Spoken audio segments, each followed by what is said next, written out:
guys, I'm Tim. Bob. And I'm Mike. And I'm Dad. This is the Board Game Rundown. And we are working through our top 50 favorite games of all time. This week, we are doing 40 through 31, right? That's how that list Yeah, works. that's how that works. I mean, we don't have to. We could do 20 through 11 today. It just wouldn't make much sense. Well, that'd be weird, right? That'd be weird. So if we'll go briefly, real quick. I believe we all use Pub Meeple. Yep. And kind of base some stuff off of last year's list. Yeah, as yeah. well. If you're new and you want any of this in-depth information on how we did it, go ahead and check out 50 through 41. That's where we start in a top 50, and that is where a lot of that information is going to be. But, you know, if you've already watched that one, I kind of just want to get, like, right into these lists. Let's do go. it. Do it. So we're going to start with Bob. We'll end with Mike. So be it. Yeah, so it's done. Bob, Yes, that's me. what's your number 40? That's a good question, Tim. So my number 40 is Star Wars Deck Builder.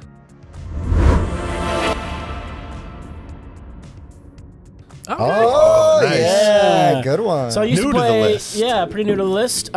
Used to play the Star Realms quite a bit, but ever since this came out, I haven't played it once, Yeah. and I haven't missed it because I feel like this is just does that, but better in a theme I care about. Yep. Yeah. So, like one of the cool additions, like so you would also have like your planet you're defending, and you're putting your capital ships out to defend that, like you kind of would in like a Star Realms game. But then in your lineup of cards, if you're the Rebels, you're buying Rebel cards. If you are the Empire, you're buying Empire cards. And then there's some like neutral cards that anybody can get.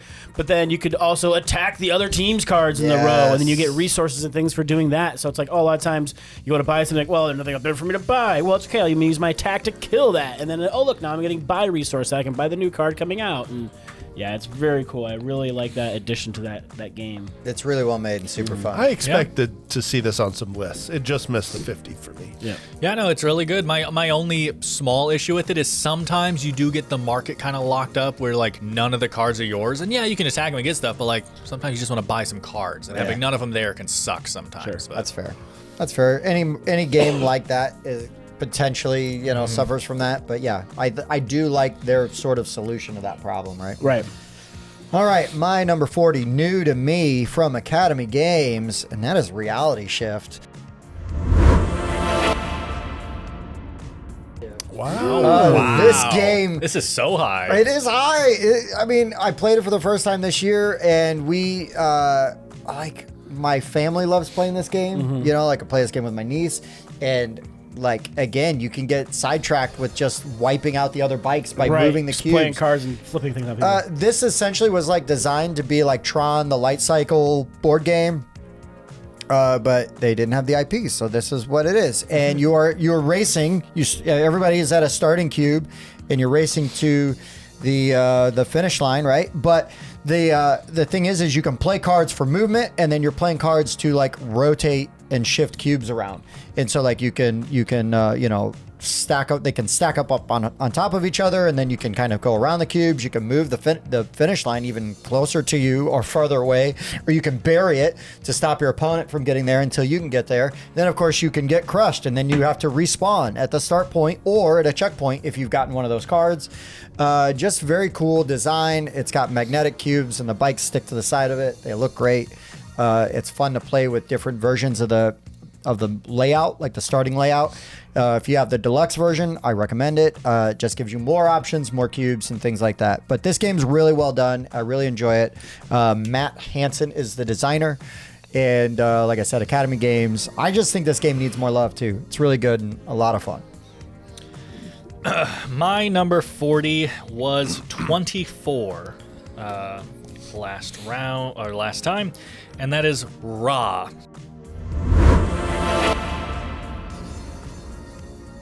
And I have it by 25th century. It moved games, but back with a new edition? yeah, I just don't play the game that much. I honestly don't think the new edition made the game better for me. The components are amazing and everything, but the game's the exact same. It made it better for me because I was able to buy it. Sure. No, totally get that. But Ra is a very good bidding game where you have set numbers. There's so much interesting balance and stuff going into this game with how the numbers are set across from all the people at the beginning and everything. But you have numbers basically, like 1 through 19 or whatever. I don't remember the exact numbers. And so if and everyone gets to bid one time. So if I bid my 12 and then Mike bids his 13, I'm out. for that round, but I get my 12 back. If Mike wins, he gets whatever's out in the field, but he also sacrifices his 13 and takes whatever the leftover bid was in the middle, which at the start of the game is the 1. So, you know, there's some interesting plays going on there where sometimes you take crap tiles just because a really high bid number's in the center and you want that for next round, or sometimes you take really good tiles and you have a bad number that comes along your way and you know that next round you're probably going to lose whatever bid you're stuck with there. But it has a really good push your luck thing, something that I don't tend to like in games, but I think the push your luck with the building up of the tiles in this game feels really, really good. Being able to invoke Ra is not only fun, but also it just has this another interesting layer to the game where if you're doing poorly, just invoke Ra on your turns. You're giving less options for all the people with all the good tiles, so they're more likely to give it to you. Just make sure you want those tiles, because if course. they do get around to you, you have to take it. Right. So you If can't nobody just be else like, has. oh, one tile, I invoke Ra. Whoops. Good luck buying that. Yeah, have fun. Yeah. But it is just an interesting way to be able to say, like, okay, well, I'm clearly losing. I need tiles. There's 3 good tiles out right now. Is 3 good tiles really worth Bob's 13? Because if I play 9, Bob has to play 13 because that's his next highest number above 9, right? He doesn't have the 10 or 11 or 12. So is Bob really going to spend his 13 on these 3 tiles, or is he going to let me have it for 9, giving me kind of a comeback in this game by getting these and getting some engine going here in my points? I just think there's a lot of really interesting stuff going on in a bidding push your luck game. 2 things I don't like. I think this one's really good. Not only is the art incredible in the new edition, but I also just have a weakness for Egyptian theming. I really like that pantheon and that lore and stuff. I'm not an expert on it at all, but I just find it's an interesting one to me as opposed to some others that I find a bit generic. And it's a Reiner Knizia, right? Yes, at least the new one. I don't know if the original was, but yeah, okay. Yes. But yes, and Peter O'Toole, right? Ian O'Toole. Ian O'Toole. Peter O'Toole is that an actor? I think so, yeah. Ian O'Toole's art that everyone loves. But yes, anyway, Ra is fantastic. We might hear about it later. I'm not sure. We need to make a list of games with mechanics that Dan hates but likes. I know. Yeah, like the game but hate the mechanics. Well, Yeah. to me, though, that can, like, elevate the game in my esteem. If it's a game that it's like, I shouldn't like this game, I normally don't, but, like, for whatever reason, I freaking love this game. Right. You know? Yeah, and I think it's we can get in a whole conversation of that, but I think it's interesting to be able to break your boundaries as long as you can explain why you broke your boundaries, right? Like, if the argument is, I don't know, I like it, I don't want to listen to you talk. But if you can say, I like it because even though I don't like this is interesting, I find that to be it not only tells you something about the person, but it tells you something about the game that I think someone might not have gotten from that. Oh, interesting. I don't like that either, and yet he likes that kind of thing. That's an interesting twist on stuff. So yeah, Ra. My number 40, new to the list because it's a 2023 release. This was a really big hit this year. It's one where I played it once and I had to immediately go out and buy it, and that's Earth.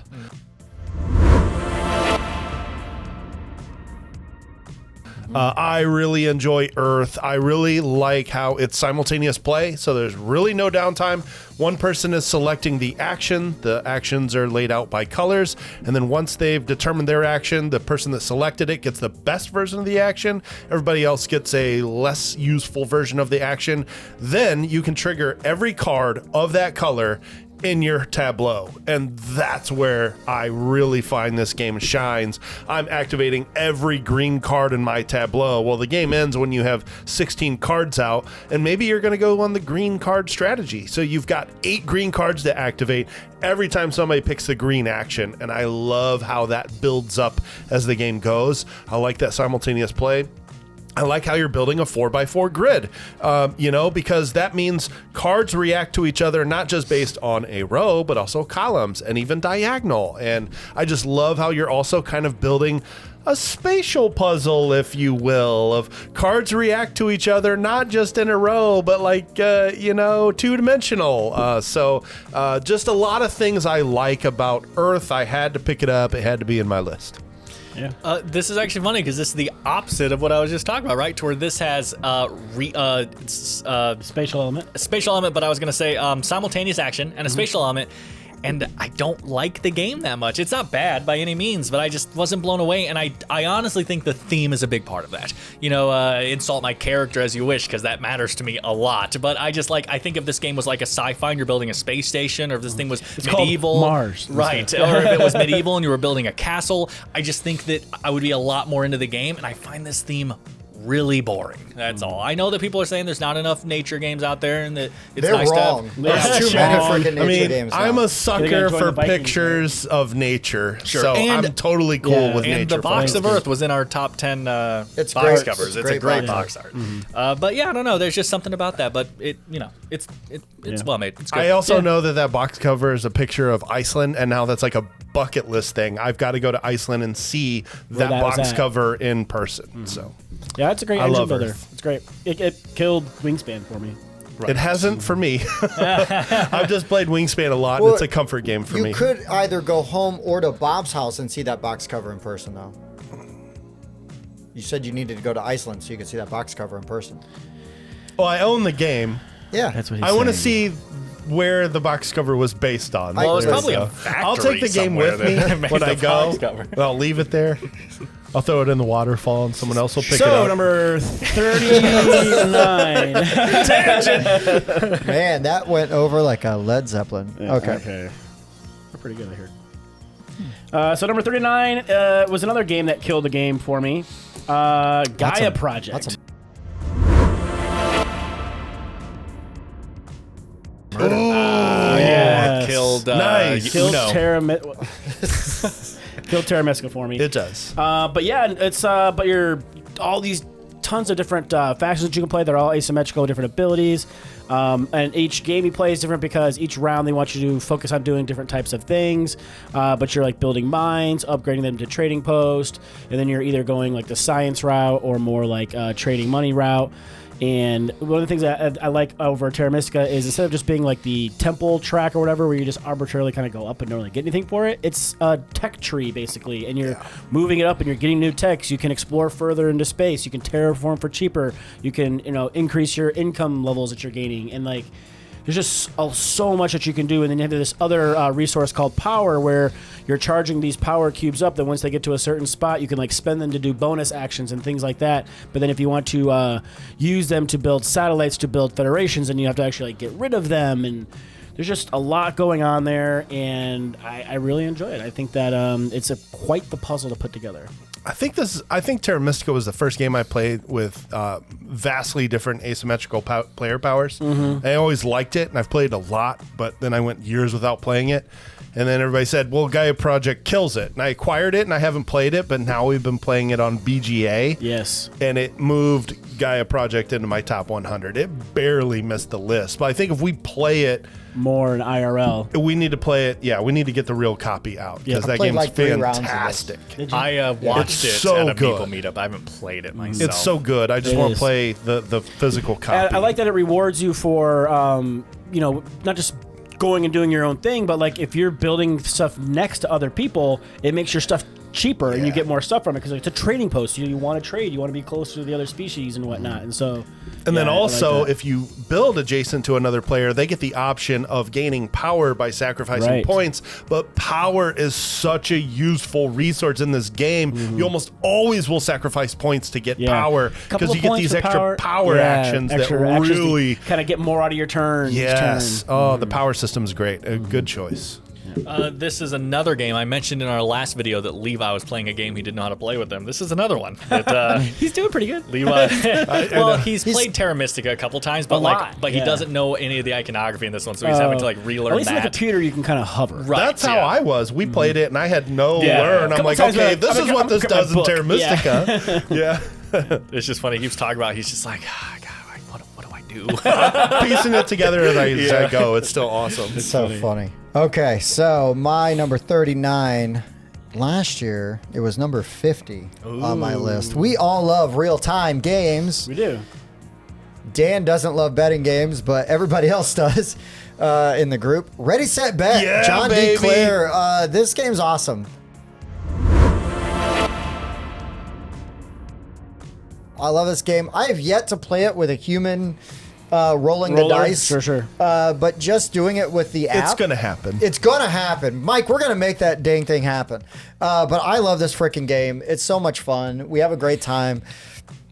You would never would have thought you could get a bunch of strangers just yelling at an app iPad or something, yeah. with horses very slowly moving, random, in a random order, and everybody's freaking out, and you're throwing your chips down on the board, you're hurrying, and you're panicking, and then you're like, oh, why did I do that? Or why did I wait so long? They're all gone now. I have to bet somewhere else. Crap.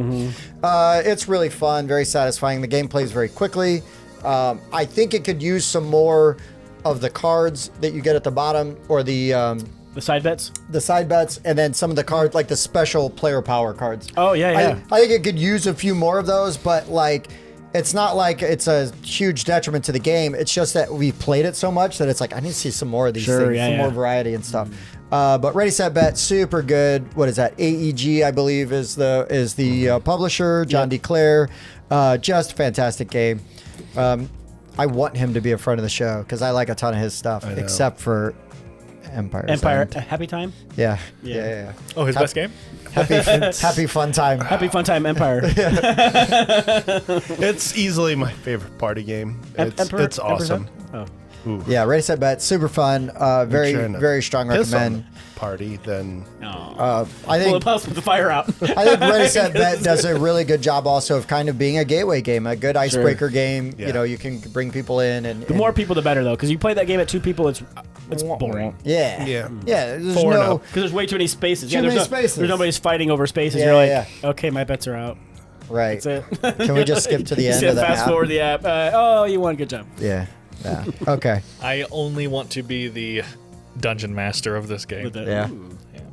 You know what you could do if you play 2 players? Just crank the speed all the way up. So it's much faster. Yeah. Yes. That might help. That's what I've done. I've played it with Okay. 2 or 3, and we just do like half a second. Yeah. It flies. Just- 7, 6, Oh. 4, 3, 3.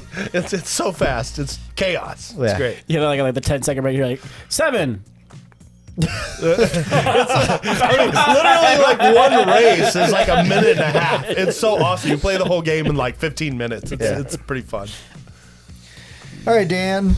My 39 was 14 last year, and I just dropped because I played so many good games. And I'm in the mood to play other games. It's still good. That's Whitehall Mystery by Kyoichi Uniti is who the lead one is by. It's Klaatu Barra- Klaatu. It's probably by Fantasy Flight, just because Letters from Whitechapel is. So Fantasy Flight probably helped with this one too, but I don't know. Their main one on BGG is Kyoki. But Whitehall Mystery is a smaller version of Letters from Whitechapel. It's a hidden movement game where one person is playing as not Jack the Ripper, but a similar-ish kind of thing, and they are going around and trying to complete goals in 4 different quadrants of the board, while the other 3, up to 3 players are playing as police officers trying to track him down and catch him. One of the reasons this just keeps staying on my list is because I just get it played a lot. My family likes this game. Last time we had a game night, my mom asked me to bring this one to the table. So my brother, Josh, played it for the first time, and the whole time he was just like, oh, this feels impossible. Like, oh my God, Dan is like outrunning us. And then he wound up arresting me right before the last He did murder. the He wound Spencer up tactic. arresting me, and he was like a giddy little schoolgirl, and he immediately wanted to play it again. And the next time we played, which wasn't the same day, I think, but then he was Jack, and he was just like snickering, and then one of us, I can't remember who, wound up arresting him, like, halfway through the game, whatever, and he was just like, oh my God, that was so tense. Like, he was like so into it. So it's really cool to see people get into these kind of games, and Whitehall Mystery, I think, is a fantastic hidden movement game. So when you said to do things around the map, you meant kill people. Well, so they're not though, right? Which is Okay. why, really, you've already killed someone It's just before the the body- game starts. you're dropping You are body parts. dropping Leaving body parts. Okay, that's better. Yeah, That's You're better. leaving clues. Yeah, like the clavicle. Yeah. At the first Oh. one, and the larynx. And the second one. there's and another the, I'm not gonna say how you word. Your turn. Just got a raging clue. A Oh my uvula. God. I did. All right. My number 39 is also one that I've played a lot. It's an older game, and it just slipped because I haven't played it in real life in a while. Oh, I was not gonna say ever. No, I've been playing some on BGA, but just a lot of new to me games slipped onto the list this year. It's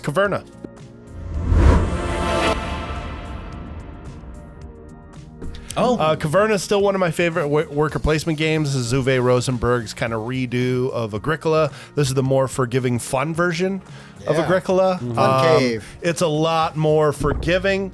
It's a lot more open-ended. And there's just a lot more actions to choose from. So while one person is farming on the outside, you could be working on your cave on the inside.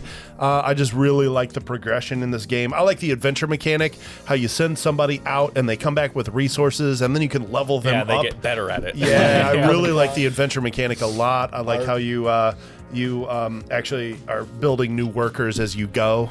So yeah, Caverna, it stood the test of time for me. I got 9 plays of this. It's just a really good worker placement. 9 game. plays ever? 9, full Okay. in real life plays. I definitely have more than that, but I've also, Wow. it was one of my first games, I think. It was probably my first 10, 15 board games. Fantastic worker placement game. It was my favorite worker placement game for a while, I think. It was really good. It was I just mine. love that it's a game, which you mentioned, but it's a game that you can basically just pick anything in the game you want to specialize in and specialize in it. And as long as you're good enough at specializing in it, you can win with it. I have seen someone win by literally just making coal mines and collecting coal, and they had every coal piece in the game. And they just had a certain building that at the end of the game turned every X coal into a point, and they had like a building that copied that building or something, and they literally won by just being a coalmonger. And it was just, it's so cool to see that kind There's of a stuff. coal strategy, a ruby strategy. Farming, There's a farming strategy. There's a lot of different ways to win. A lot of strats. Just make sure you get pay attention to those buildings at the beginning and get the one that is the scoring method that you want to win with. Correct. Yep. Cool beans. So, number 38. So, 38 I think is going to make Tim the happiest. Not because it's on my list, but because it's fallen 26 spots at 38. But Foundations of Rome.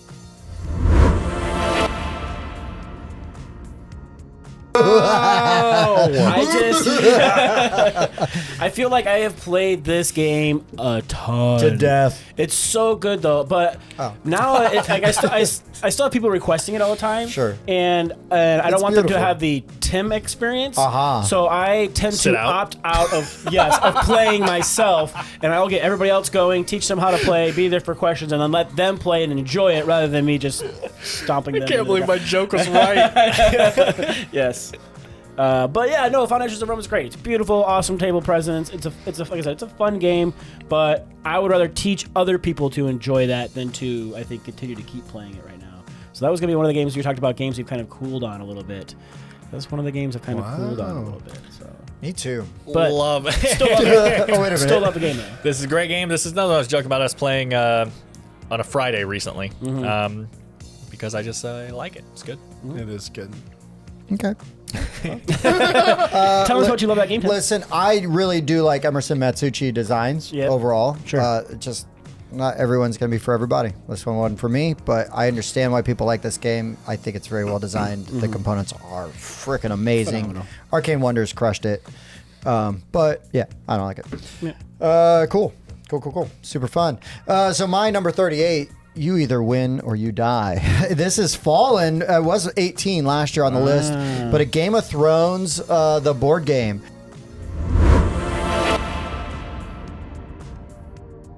This is another. I didn't think of this last time when we were talking about like great conversions of IPs. This is another great conversion of an IP. The backstabbing, in this, and this is a game that you can play without having read the books, and I think you'll have a very fun time with a really meaty territory control game that Right. doesn't overstay its Hidden welcome. action planning kind of stuff. Yeah, it's I so love good. that. But if you know the lore and the story, it adds a little zhuzh. Yeah. zhuzhes it up a little bit. And yeah, man, I really enjoy it. I love the planning because, like Bob was saying, you've got all your orders and you're assigning them face down, and then everybody reveals them, and then you have to resolve them in certain orders depending on where you're at on different tracks. Don't worry, Tim. This guy's not attacking. Awesome. Neither was this one. Cool. It's really good. This Yeah. game, there is like a time limit. You know, I think it's like 10 turns or 8 or 10 turns, but usually somebody by turn 7, sometimes 8, is gonna win the game. It's coming to a point, and you can kind of start to see it coming, and then also that's the great time to like time your backstabs. I've been backstabbed so many times in this game, and I don't care. I love it. Like, it should be like the worst. Like, I was about to win the game. What have you done? I get so worked up and everything, and it's like, oh, that was awesome. Like, even though I lost, I love this game. It just gives me all the good feels. I have good stories every time we play it. It's just very satisfying for me. Definitely not a game for everybody. No. But for me, yes, give it to me. I love it. Only two things that I would add for this is one of the things I really give this game props for, and I could see it being a bit divisive, is this game, like you said, is extremely accurate to the books. Which what that means is, as far as an area control game goes, it's not very balanced. Like, if you start as the Greyjoys, your position sucks, you know, but that's just what it was like. I make it a point to try to win with them because it's difficult. But yeah, you really have to try different avenues of getting around and controlling the water and stuff, you know, and I think the game does a really good job of being so accurate that it's kind of not as good of a designed game because of that, and I just don't care. I respect that kind of stuff in games, and you just have to go in knowing that. And then the other thing I'll say is I just wish it was slightly more political. Sure. I think that Game of Thrones is so overly political in its theme and everything, and the game, at the end of the day, there's not much. Like, I kind of wish they were like I've played some cards in the past where you like give cards to each other, like, here's a treaty card that I'll give you, Bob, and now I'm not allowed to attack you while you have that treaty card, but I can break that, but like you get a reward if I break it or something like that. Like stuff like that would add something to it, like something that makes it more political and not just attacking each other. I think that's a fair point. I think it's very player dependent on how political it gets. But that's what I'm saying, because none of the politics is in the game. It's not forced, right. Yeah, but like there's definitely been times where it's like, okay, so we're gonna do this, and then you're like, yeah, and then it's like, yeah, no, 100%. So while you look that way, and I think it does that very well. I just wish there was slightly more mechanical things as well. But it's a great game. It did just fall out of my top 50. It's in my top 100. But still. Yeah, I see what you're saying, and I think that if you could find a way to implement that without upsetting the balance too much, I do feel like that would add a positive. I do think that would add a positive thing to it. So yeah. My 38 was 32 last time, and this is the game that killed Terraforming Mars for me, and that is Underwater Cities. Yeah. It's just better, guys. Not as many people have played it for obvious reasons. Terraforming Mars was huge for a very long time, and Terraforming Mars is fine. It just plays too long. That's literally my main problem with it. I also find the theme of Underwater Cities way more interesting. You know, Terraforming Mars. I was trying to say that as in it's the action you're doing, but it's also literally the name of the game. Literally what you're doing. But the act of Terraforming Mars is interesting. It's not like boring or anything, but like the building the underwater domed cities and the bridges connecting them is much more interesting to me personally, and it also gives the game a more interesting color palette. You have your blues and your greens everywhere, and your yellows from the buildings and everything, and that's just a much aesthetically pleasing. It's definitely visually more pleasing. Yeah, more pleasing game than Terraforming Mars, which is basically orange, light orange, and dark orange. You know, well, and also kind of famously ugly. Yeah, exactly. And the card, you know, everyone always talks about how the card art is completely inconsistent through all the cards in Terraforming Mars, and that's fine. Underwater Cities doesn't have the best card art in the world or anything, but I also just really like the Underwater Cities takes kind of that same feeling to me of Terraforming Mars, but also adds worker placement in it. And I think that it does that really well.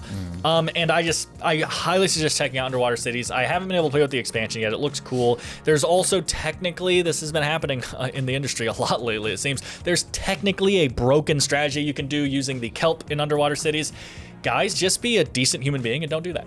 You know, it's not that hard to just not do the broken strategy. But so I think it's a really good game, and I wish more people had played it. Most people that play it seem to like it, so I just wish more people would. Yeah, it's really good. I finally got to play it this year, and it just missed my top 50. But it's really good.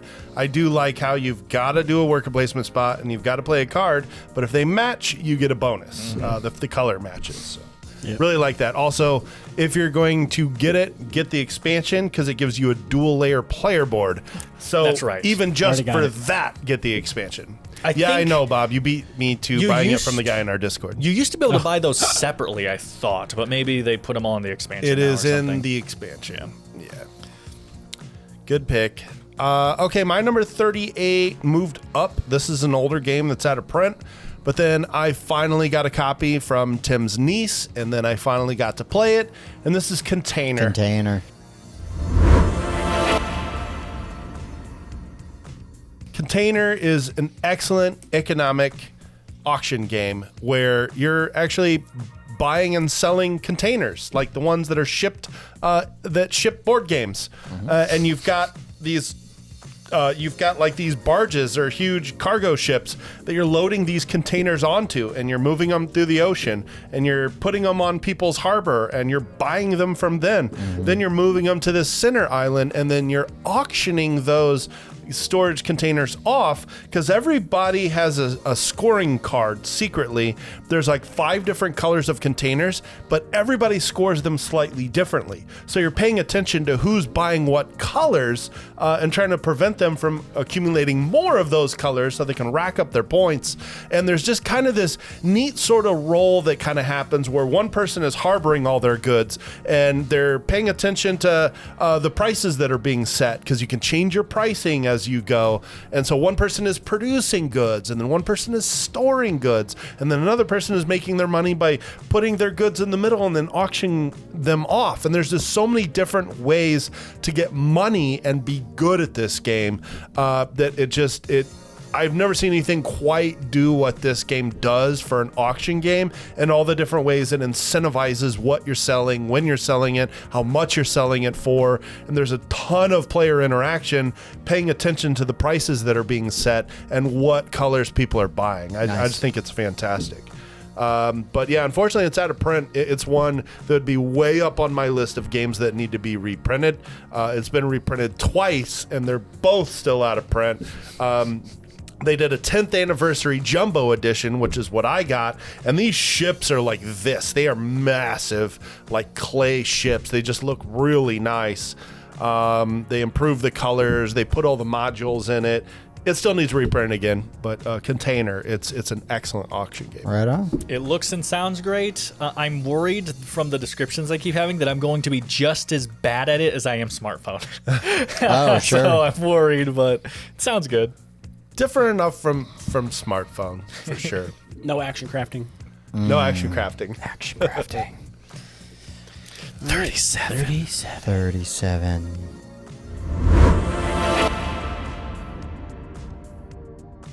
So this one dropped a little bit too from last year, but it's kind of funny now that I realize that these are right next to each other because they're very similar in their boards. Uh-oh. Lords of Vegas. Yeah, boy.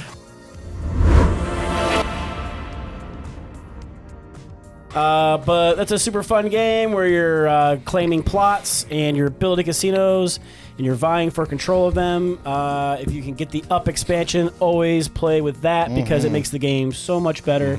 It could be so hard to make a very large one-story casino, but it's not so bad to make a two wide, 3-story high, 6 tier, basically, bit worth 6 points. Like I've never seen anybody get to the end of that track without using the up expansion. I've never seen anybody get to the end of the track. Very close, but the up expansion definitely moved us a lot closer, to the end to it. track. Yeah. I have gotten to the very end of the board one time yet. Nice. So, but yeah, it is a great game. They just did another reprint too, didn't they? Or did they cancel that? They did, and then did a new one. Okay. Yeah. But yeah, if you can find it out there, it's totally worth playing. It's cheaper than it used to be. It's high bar. Yeah. But yeah. Yeah, I was actually able to finally pick up a copy. Nice. Finally. The secondhand copy was not that expensive. Yeah, and it came with the expansions and stuff. Yes. Fantastic. Yeah, I'll talk about this later. Definitely way to play it. Yeah. I'll talk about this later. It's good. My 37, if you watched last week's episode, has the best orange component in any game, and that is Twilight Inscription. Nice.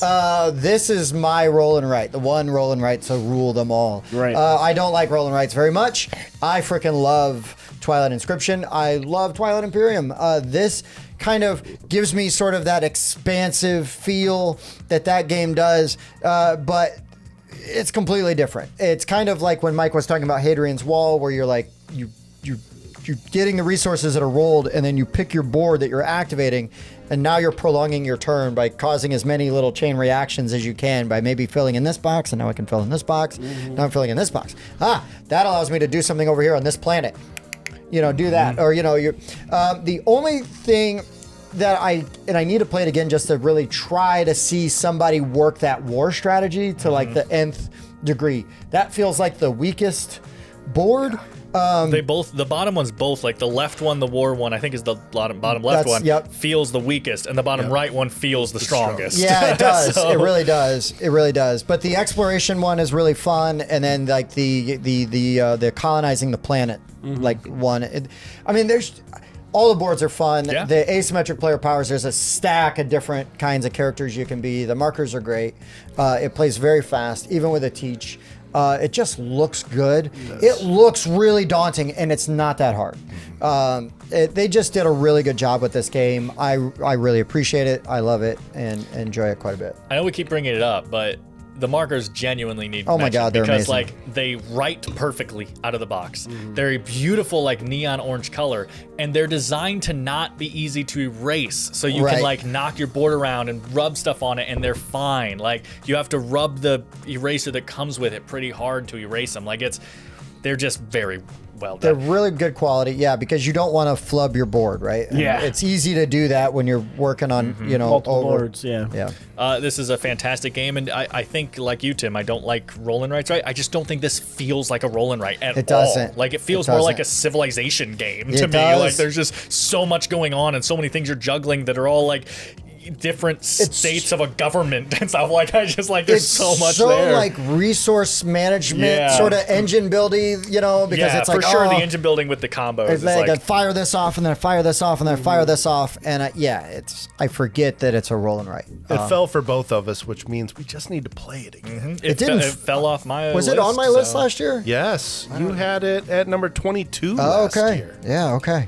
So yeah, it just needs to get played again then. That's all. Marking that down. My number 37 was 8 last year. It was in my top 10.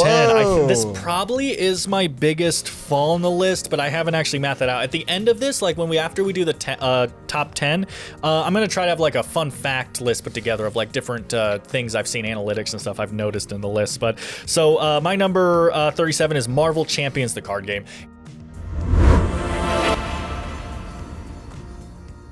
And I think it fell because it's really, really hard to get to the table. Yeah.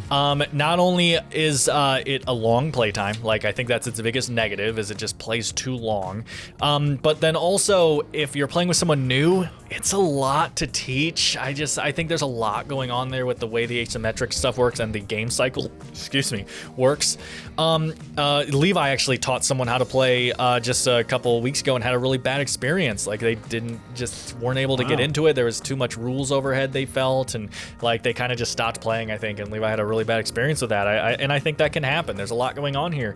And also the fact that in order to play what you want, almost like a Time Stories or, like an LCG kind of thing, you got to keep buying more stuff. Like, oh, I really want to try Hawkeye, so I got to spend money to do that. And then I got to want to try this, so you got to spend money to do that. And it makes perfect sense. I'm not insulting them for it or anything, but it just makes it a less desirable game. That's a lot of money you got to sink into this thing, to get the full experience. And so I think those are the reasons it fell, but it is a fantastic game. It is really good. Like, so the easy version of this game is Sentinels of the Multiverse. And even easy is a loose term there. But still I friendly. guess it's still difficult, but I think Sentinels is like a lower bar to clear with the teach. And Sure. I think Champions. Yeah, I know the adds- teach is easier in Sentinels for sure, but someone at the table needs to know how to handle the upkeep. Is Yeah, the only yeah, thing. yes, the upkeep is a big deal, and I think Champions. I think the upkeep isn't as bad, but the way the characters all play, I don't know. I feel like there's a lot to learn. I mean, there, there's and- customized deck building that goes into it if you want Yeah. to play it correctly with a certain rule structure on the deck building. There's no having which side of your character is face up I love changes it. what I you can love do it. and That's what like your my stats favorite are. mechanic and in Oh, that it's so game. Yeah, good. it's Your really, secret it's really identity good. or whatever. Yeah. The fact that the whole point of the game is that your character is completely asymmetric from everyone else. Again, amazing, but makes it a lot harder to teach and understand. I don't know. I think it's a great game, and I think it just fell because it's really, really hard to get to the table. I own it. It's one of the few, big games on here that I have in my collection that just doesn't get to the table because it's just like, man, I kind of want to play Marvel Champions, but like also I don't want to set that up. Yeah. So Yeah, there's some work there. Really good game. It's in my top 100, but not my 50. It's on my shelf of shame. We'll fix that. Haven't played it at all? Okay. I've got could a do this. ton of stuff for it. I could do this all day. All right. My number 37, I almost moved up or moved back so I could have a crossover with Bob, but we were one number off, Bob. My number 37 is Foundations of Rome.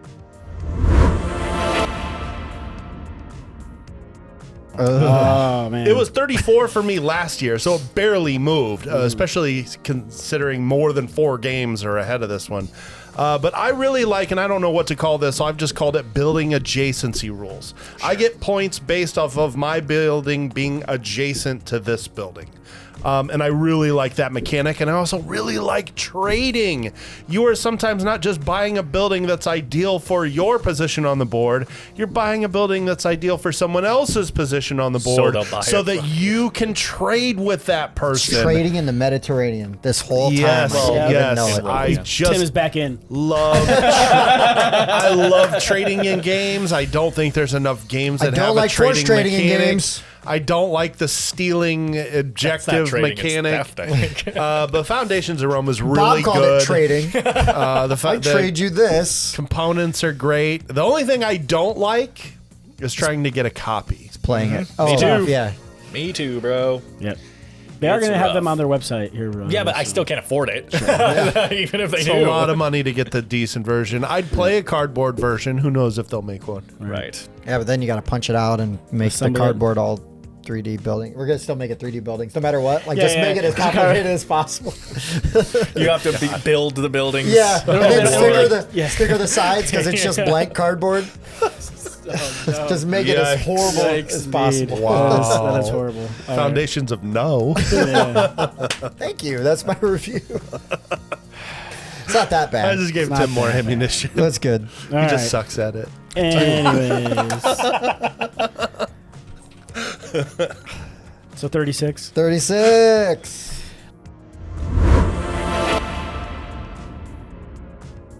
So this is another one that fell quite a bit from last year.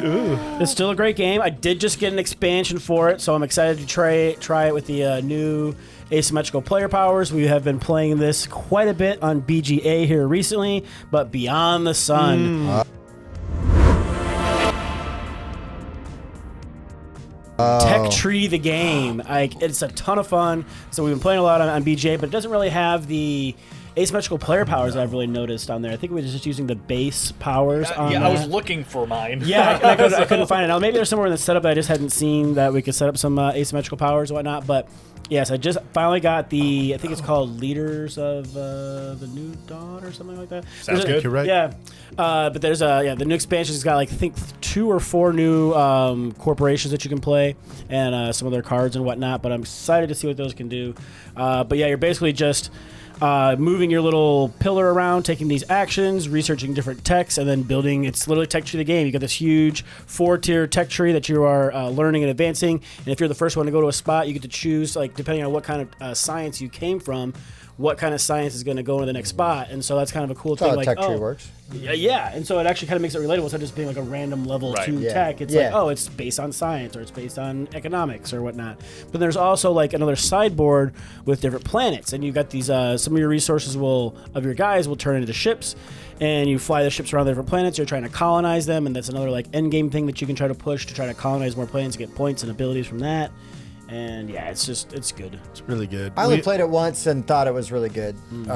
We reviewed it. We all gave it favorable reviews. The thing that amazes me about this game is that is his first BGG acknowledged design. Yeah. Like, really? pretty You started impressive. with that? Yeah. Like, nice. Yeah. It's Pretty- really good. Pretty impressive. Really good. Yeah, I don't think it made my top 50, but I mean, listen, Tech Tree the game, you got me. That's a Seriously. great sentence. In If I space. played it more than once, it would be. Yeah, it might be in my top 100. I really did enjoy it, but I've only played it the one time, Sure. and so it's kind of. And I should point out, because we overlook it all the time, what Bob said is completely accurate, and it's how I would sell the game too. But also, your player board has some really interesting stuff going on with how you're manipulating your, I'll just call them mechanics and nature, and basically using those, taking them out and putting them in different locations that are then giving you more production as you produce Right. and everything. everything. There's some interesting stuff, and you're clearing out your I don't know what they look like chests. Yeah, they're chests. That's like the blank resource. Okay, Yeah, yeah, that you're has clearing out automate that things. to turn them into people and Correct. ships and all this kind of stuff. And like, there's some really interesting stuff going on your playboard, and I think that kind of gets overlooked because the tech tree, the game, is the main thing you want to talk about. So. Sure. Yeah. All right, my number 36 might be the lightest game on my list. It is definitely the newest game on my list. The newest game. You can barely get it. Ahoy! I just had a Kickstarter for it. It is Ahoy Kitten. Fantastic. I love this freaking game. I will play this game anywhere, Yeah, it's anytime. fantastic. It's Yes. so good. It's so easy. Started playing it correctly. Nice, yeah. And still have a fantastic time. Right? It's still great. Yeah. So what we were doing is, let me just explain Ahoy Kitten really fast. It's very quick. There's tiles. There's one fewer tile than there are players. Yep. And the tiles are going to fish. We're trying to do a set collection. By the end of the game, you're going to take your color. There's 3 colors that make a set, and then there's the clear or white fish that are worth 2 points all by themselves. You're going to go 1, 2, 3. Everybody's going to point to a tile. If we're pointing the same tile, nobody gets anything. If you're the only person pointing to a tile, you're going to get the contents, and you're going to put it on your own tile in front of you. Now, you can either point or you can cover up your own tile to protect your points.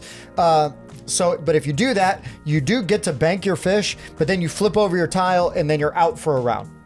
But then you come back the next round to then bid and Point at more fish. point at more fish and do stuff again. This game is bananas. It's wild. I probably play this game 10 times at Thanksgiving. Yeah, we played it a bunch too. Like it was like we played like 3 games. We stopped, and somebody else was like, oh, let's play some games. It was like, oh, you want to play Ahoy Kitten? Then we had to play it, like 3 more times. Right. Because it's like the first game, it's like they're kind of everybody's figuring out, and then by a couple turns in, they're like, yeah, like, all right, let's go again. I got to do better. I got to do better with my score. The game plays so fast. And yeah, it's just great. Mayday games, I believe. My niece just kept pointing at my mom's tile. My mom was getting so mad. Really, Paige? Really? It was so funny. It's so good. It's awesome. It's so good. I freaking love this game.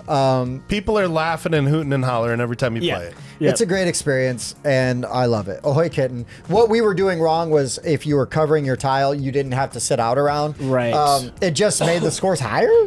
Sure. But yeah. whatever. It's fine. It is more interesting to have to be out It of adds turn another is. little level to it. Yeah. because then By you're doing just that. not covering all the time. You Correct. really You're want not to time pointing that and a covering, little pointing, better. covering. Yeah, Yeah. you want to wait a little bit. You want to time it a little bit better. But Ahoy Kitten, It's a good time. it is my number 36 Fantastic. with a point. Haven't played it. That's why I was trying to figure out the rules while you were explaining it. Oh, boy. It's complicated. Have you played musical chairs? So my 36, Mike, you missed it by 1. Just like you said to Bob. Evidently, I like Foundations of Rome the most now. I don't know what happened with Well, that. we haven't heard it on my list yet. That's Wait right. a Still minute. to come. We will- Just keep waiting for it. Yeah, keep waiting. Wait for it. So that was 19 last year, and again, it dropped a bit because I haven't played it. Yeah. Right. This year. Why not? That's Oh, funny. It because it's dropped a bit. $300. For a different reason, it dropped for us. Like, I kind of played it too much. And That's Yeah, why I asked to exactly. play Bob so much, because Yeah. I can't get it easily. So By Arcane Wonders, like I already said, and I don't really feel like adding too much on here. You guys know now it's been described twice. Foundations of Rome, I find that type of area manipulation very fun. Speaking of, yeah, but like, so it's not area control. You called it neighbor building adjacency. building adjacency. Yeah, like I always say area manipulation, but I'm not saying that's a good term. That's just what I always tend to say, because you're not trying to control the area, but you are trying to manipulate it whether you own it or not, and I think that's interesting. But So this is the first game that is on 3 out of the 4 lists. not only that, but it was directly in a row, right? It was were 38, close. 37, 36. Is that what it was? something like That's that, crazy. yeah. That's so we won't repeat that, but I do wonder if we've got a game that's on everybody's list. Oh, we've got to have a couple. I'm sure. right? Especially once we get down to the. Yeah, the 10s 20 and and stuff. lower. Yeah. Okay. Okay. Yeah, we will. Okay. Higher Okay. up. We should. Okay. Just like kind of interesting to see, yeah, right? sure. As the Which lists ones? Yeah, because unfold. those are objectively the best games. That Science. All right, Mike, science. what do you got for My 36? number 36 is a 2-player game that other people are going to talk about. I just don't own it and didn't get to play it this year. Or maybe I did. Can't remember. Star Wars Rebellion.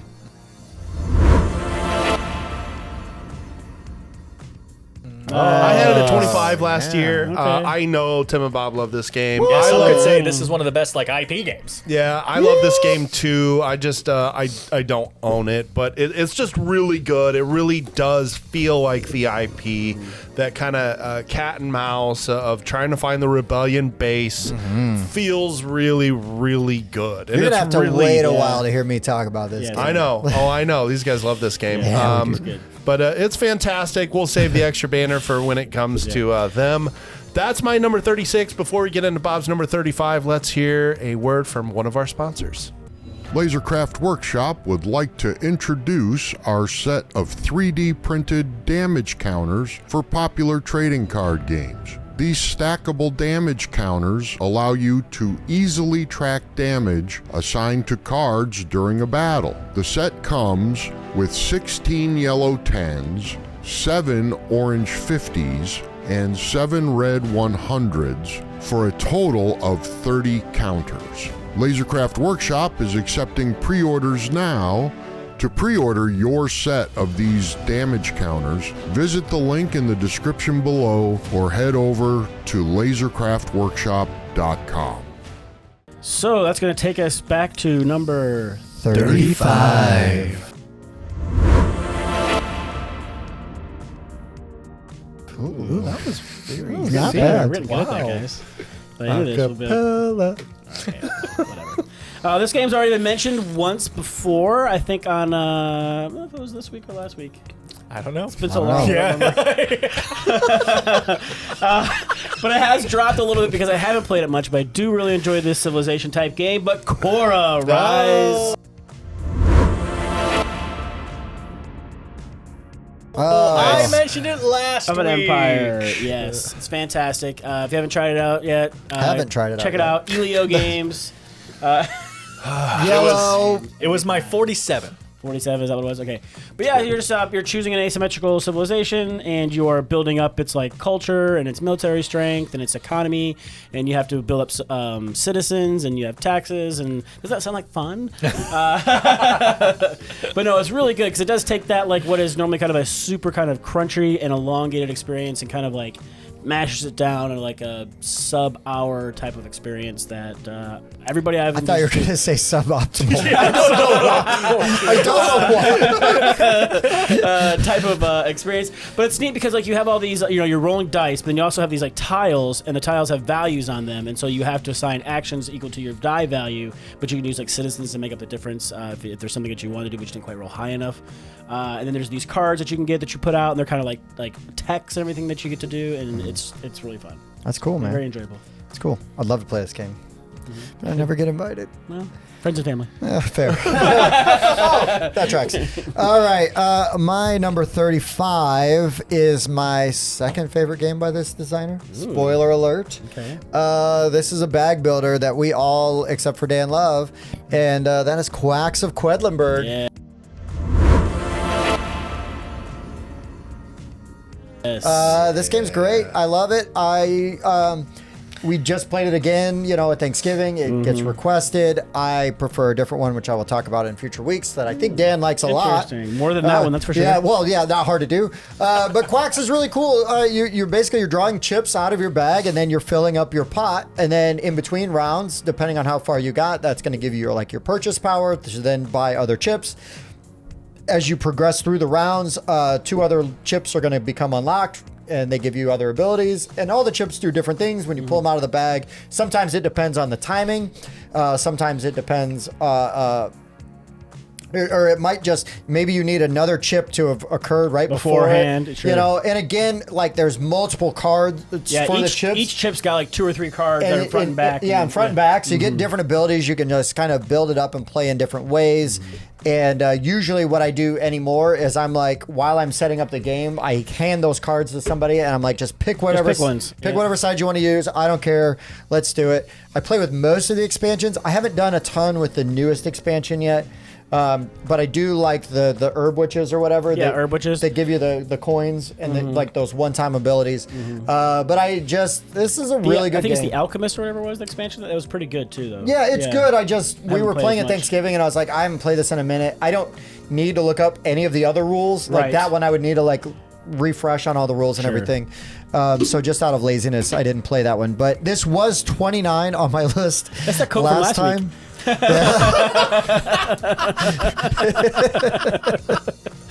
But Quacks of Quedlinburg is my number 35, and now we can throw to That Dan. just fell out of my It's top a 50. great game. It's still really high It for me. just fell out of my top 300. Yeah. I just recently. just Out love the of the 100 that he variability, rated. and I still haven't even played with Alchemists. Yeah. Oh wow, okay. It's good. It's just it gives you a different player board and a couple different things you're looking at. And I think it's really good when you're playing with people that are very familiar with the game. It's not. I think the herb witches you could throw in with basic. Yes. Yep. new players. Stays in.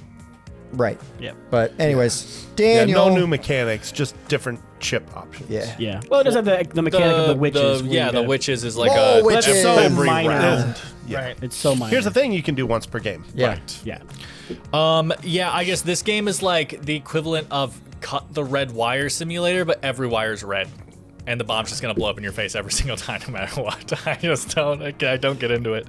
My number 35, I can't remember if this was mentioned before, but it is new to the list, and it is the first game of more than one that will be on my top 50 from Scorpion Mask, and that is Sky Team.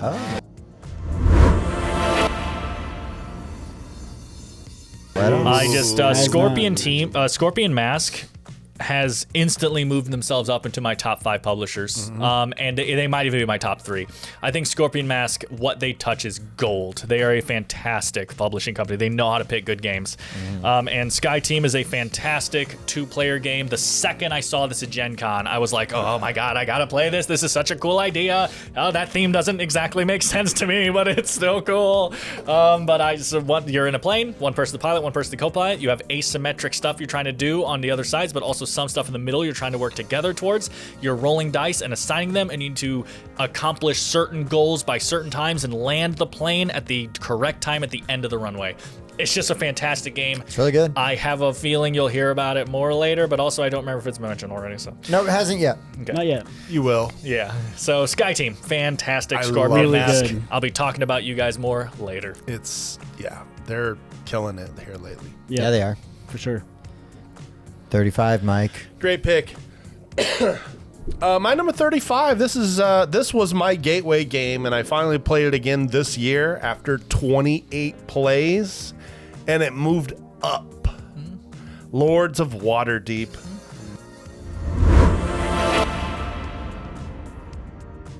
Yeah. Lords of I love Waterdeep. this game. I absolutely love this game. You know, for the longest time, I had Caverna as my favorite worker placement game, and this is the first time in a long time I moved Caverna behind Lords of Waterdeep, and I think it's just because of the variability that Lords of Waterdeep gives you, and the quests that you give you special player powers. And so the combination of special player powers you accumulate during the game vastly change your strategy from game to game. I just love the variability in the quests that you can complete, all the different buildings that you can build, which Love it. become an extra, more advanced worker placement spot. Lords of Waterdeep is just an absolute home run. It was my gateway game. It was the reason I got into this hobby, and so I played it again. Absolutely stands the test of time. Absolutely holds up to 28 plays in 11 years. And so I moved it up. It's excellent. I love Waterdeep. This did fall out of my top 50, but it's just because I haven't played it in ages. But I freaking love this game. Played it again and moved it up. Yeah. Yeah, If moved I- it in front of Caverna. Yeah, Couldn't and I believe it. play this. Crazy to me. I play Don't this get me app wrong, all the it's time. good, but I couldn't believe I did that. But I think it's because Caverna, nothing changes from game to game. It's the same buildings each time. Sure. And there's a ton of open-endedness in there, but there's no variability from game to game. That's true. And that, to me, helps replayability a lot. Scoundrels of Skullport and the something Hall of... the mountain, No, not the mountain king. Call them out, King. I know what you mean. There's... Yeah, that expansion also just adds Must, a ton yes. of I haven't options to the played game. the Hall one. I don't even know what you're talking about. Yeah, the Underdeep. Yeah, No, it gives something. you two different... Well, yeah, it's another worker placement board with more advanced options. But Yeah. I just think it's the... I think it's all the plays. I think if I played Caverna 28 times, I'd Sure. get to a point where I felt like I've the seen same all thing the over and over game. again. Yeah, I'm kind of doing the same thing over and over again. And I think I realized that playing it on BGA, where Lords of Waterdeep does feel different every time because of the mixture of buildings The and quests that buildings come out. are incredible. I love It's the best part of the buildings. game, the I buildings. love the All buildings. Tim does is think build with buildings. the It is. time and the plays that I've got in it, I felt pretty good moving it up. It's I love an building awesome- the buildings because it's so much fun. And then you get all the extra, like when people use your building, you're like, oh, thank you. Yeah, one of the greatest gateway games of all time, in my opinion. I Yeah. think it's fantastic. It was one of mine as well. All right. Good for you. La-di-da. Number 34.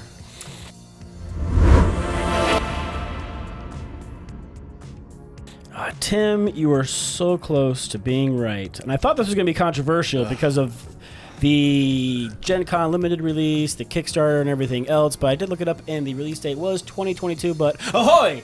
Kitten! Yes. So good. Wow. Yes. Yes, it was so much fun. Like I said, we had so much fun playing that at Thanksgiving. It's a blast. And like just that back and forth of like my nieces trying to steal from my mom getting so upset and like mad and yelling at them. Hilarious, right? This is just even gamers like play this game and we're like yelling at each other, Yeah. trying to get fish. Like I had 0 points one game. I did not care. I still had a ton of fun playing. Yeah. It's a good time. It's super fun. More And fun than it has any other game. And it's funny because there's a guy in our game group, and sometimes he comments on our videos. Yeah, And yeah. he's like a heavier gamer for sure, and sure. definitely. But I saw that he got a copy of it. Yeah, and I'm yeah, like, 2 copies. Yeah, I'm like, oh, you old grump! You're Yeah, not that's fooling right. anybody. You love this game. So Turn his curmudgeon card. Here's looking at you, Chris. yeah, I to love burn it. them. I'm glad that he his liked bombs, it. nobody else could have them. Yeah. We're gonna burn them later. Yeah, that's what I did with Foundations of Rome. That's why I know we can get a copy. Yeah, I got a Look at Tim just garage throwing away $300. garage full. And my marriage. Right. All right. It is So great. close, We'll talk yeah. about it Wednesday. Ooh, sweet. So number 34. This was 28 last year on the list, but Dan, you can hold on a second. Sorry, buddy.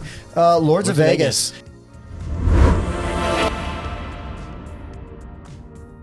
Absolutely love this game. I think it's great for all the reasons that were already stated. I just the again played it at Thanksgiving. You Yeah. know, like play it with family.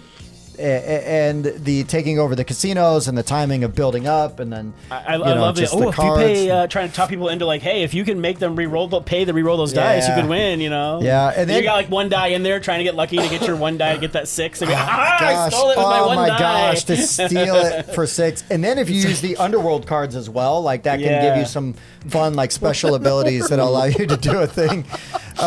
It's not time to talk about that yet, Dan. You like my but fancy anyways, containers? this game is really good. Very fancy containers. I enjoy it quite a bit, and Lords of Vegas It's is solid. my number 34.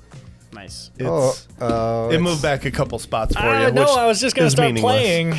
It's a good Oh, game. wow. Yeah. It's a good game. Whose copy of that is Okay. that? That's mine. Oh, okay. Is it yours? Yeah. Oh, sorry, I'll Those fix aren't this good. now. Yeah, so that's not- This that was the ain't store's right. No, copy. can I you brought just mash the Just lid mash of it that in there. box It's down? fine. It's got a I little left box it here lid. since last week, so last week, as Yeah, in good like enough. when Mike we can did our figure it out. last top 10. My number 34 was 30 last year, and it's Bloodborne, the board game.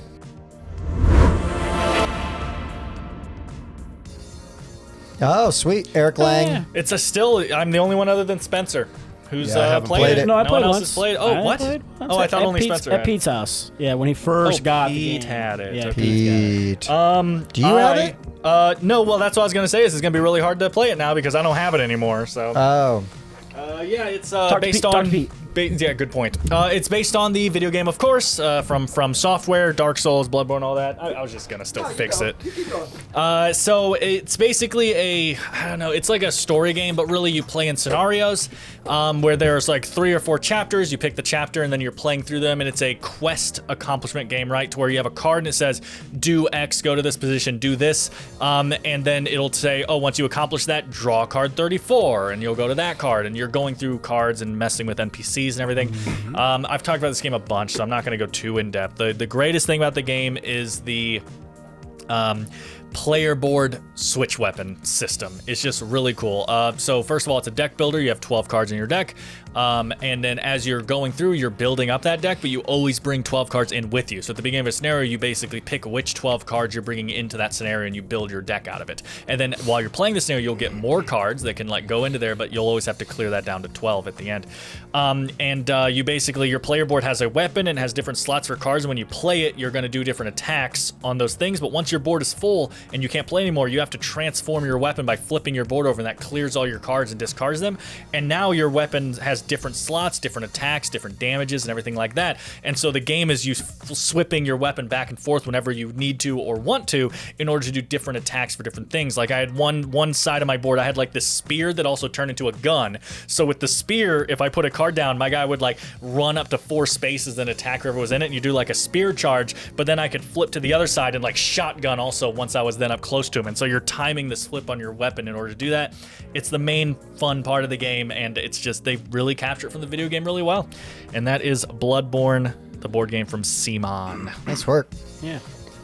My number 34, I know nobody at the table has played here, but this is one of my favorite Rude. card-based engine builders. I just got to start forcing these guys to play this one because it's just really good.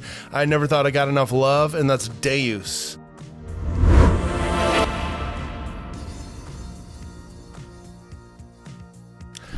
Deus was my number 43 last year, but I finally found the Egypt expansion for it, which adds a lot more variability of cards. And so this has got a very light Civ theme where I'm playing a card into my tableau, but I got to put an associated building on the board. So I've got to have those buildings in my inventory to even play that card. But I activate that card. As soon as I play another card of that type, I'll then trigger every card in that column. So the previous cards I've played, I go from bottom to top, activating every single one of those cards of that type. And it really builds up. The ramp of your engine is really satisfying here, as you can see what other cards are going to trigger every time you play a card, and the fact that you've got to get buildings out on the board because there is a light territory control aspect to this game. Deus is just really, really good. It plays in just an hour. It's really easy to learn and teach. I just can't get enough of Deus. I'm really happy to have the expansion now. Right on. And I still play it all the time. I can't remember. I don't think I've played it, but if I haven't, then I've watched a playthrough of it. I've definitely seen this game played. I just can't remember if my arms were doing the playing or not. So It's, You gotta it's stop an- watching stuff in VR. Yeah. Is that It's me an doing older that? game now, Jeez. probably 2013 or 14. Yeah. It's ranked in the 300 or 400, so it's gotten some love, but there aren't enough people that talk about it. I also so. saw that is an option on Board Game Arena. It is? I'm pretty sure that was on there. I've looked for it. I remember scrolling, and I'm Better pretty sure it was relook. on there. Go ahead. And You know what's amazing is how much BGA has like influenced some of my picks this year. sure. Getting Sure. back into it has felt really good. all right, so it's gonna take me to number 33. He's right.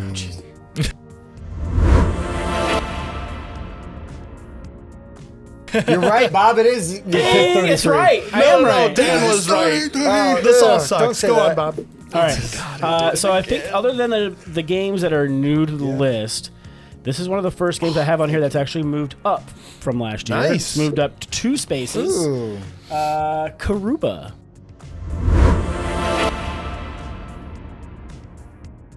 It's You just played it a lot. I played a lot. I introduced, I got Mike to finally open up his copy and play it, right? Or no, that was No. Pompeii that we did that Pompeii. with. But we were talking about taking our copies and playing 8 player players Karuba. That's what we were talking about doing. And I think that could be a lot of fun. But it's super, I don't want to say basic, but it's easy entry point, right? You can teach people how to play it where you have these explorers on the beach, and they're making their way towards the temples in the jungle. You have one person who's pulling out a tile. Everybody else is going to take that same tile, place it anywhere you want inside the jungle, as long as it's oriented the right way. And then eventually you're going to be moving your workers along those paths and trying to get to the temples and rescue the treasure. So. Nice. I'm totally with you. This is one of my most played games of all time. This game has the highest upward movement of any game on my list. Wow. I really launched it forward. I'm like, Yeah. it's time to stop fighting. How much I love Karuba. Yeah, it's a great game. It's fantastic. So it's like 300 for him. As far as hard decisions per rules ratio, I right. think it's one of the highest up there. Mm-hmm. It is so incredibly simple to play, but every decision is arduous. Like where do I put this? Oh my god, I really need this tile. It feels really good. I love it. Very cool. My number 33 has actually moved up. It was 36 on last year's list. And that is Descent Journeys in the Dark. The second edition Descent. I played this so much. I played it 1v many. I play this a lot solo with the app because you just tell them what expansions you have, and then it can create like different scenarios, and you can Right. play through and like have these fun campaigns that are really interesting. And I just like this game. I got a lot of mileage out of it. I really appreciate it. I think it's really well made. Maybe we'll talk about the third edition later, but right now we're on second edition. I still try to scoop up some stuff that I don't have. I have a lot of stuff for second edition, but not everything. So I'm still trying to grab a few things here and there. But I really do like this game quite a bit. The rule system is pretty easy. It's pretty straightforward. And, it's dungeon crawling. Yes. And the heroes are really kind of fun and unique. And so if you find one that you really like playing, it's really fun. I know that when we talk about like third edition, we have had a really good time playing different characters and stuff like that. But second edition's really good. It's not as crunchy or complex as third edition, and I mean that like in good ways. Like third Right. edition just gives you like another level of Like literally third edition, like you're multiple levels. yeah, it's literally literally. But for what it is, I think second edition is still really good and really viable and a fun game to play. So 33 is Descent Journeys in the I Dark. really need to play this again. It's been probably 10 years since I have played Descent. I really like I'd love to play it again. the expansion that came out for it that added the Star Wars theme to it. Oh yeah. Oh yeah, the Imperial expansion. Yeah. That's in my top 100. Yeah. But I think by having more stuff for it and having played it more. But the Star Wars theme is amazing. I love it, and I think they do a great job. We talked on our live stream recently. Mike Giuliano had said that he didn't like it because you couldn't play as Main Certain main people. characters. Yeah. You're playing as the side characters. To me, I guess I already had my heart broken with that when I started playing like the Star Wars role-playing game in the early 90s. Yeah. And like you didn't get to be Han Solo. You got to be A smuggler. John Bolo, like I like smuggler that kind of adjacent. stuff though, because the point is Imperial Assault to make yourself a main character. Right. Yeah, Like, yeah. I mean, so before the Mandalorian TV show, Din Djarin wasn't a Star Wars main character. He was nobody, and now everyone thinks of him as one of the main characters of Star Wars, right? Yeah. Because his story was so engaging. So good. So, Yeah. I think that's part of it. Is me just playing this little, gray Jedi in Imperial Assault, and by the end of the campaign, you feel like Han Solo knows my name. Yeah. Like I'm an important character in the background Yeah, of Star that's Wars. a good point. That's a good point. But yeah, really enjoy it. It's great. All right, Dan. 33? My 33, funny enough, was 22 last year, so keeping with those multiples of 11. And that is Letters from Whitechapel by Fantasy Flight Games. So earlier I mentioned Whitehall Mystery.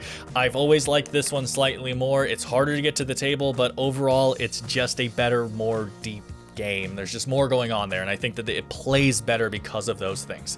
Now, that makes it a bit clunkier. It takes a bit longer to play, yes, but I think Whitehall Mystery. See, I think Letters from Whitechapel is just a fantastic hidden movement game. It might still be my favorite hidden movement game. I'm honestly not entirely sure where the hidden movement games fall in here, but you know what? Just going off memory, I don't think it is my favorite hidden movement game anymore this year. which is kind of crazy. Might be one that's But, replaced it. But there's a couple I really like, and this one is definitely up there. So Letters from Whitechapel, actually Jack the Ripper this time. Yes. Actually murdering people. Yeah, actually murdering people. Yeah, no more adjacency theme here with Whitehall. You know, this is the real deal. This is August 1888 or whatever, and this is happening. But yeah, it's a really, really good game, and I suggest checking it out. Just fell out of my top 50. It was barely in my top 50 last year, but I absolutely love this game. I think it's fantastic. So yeah.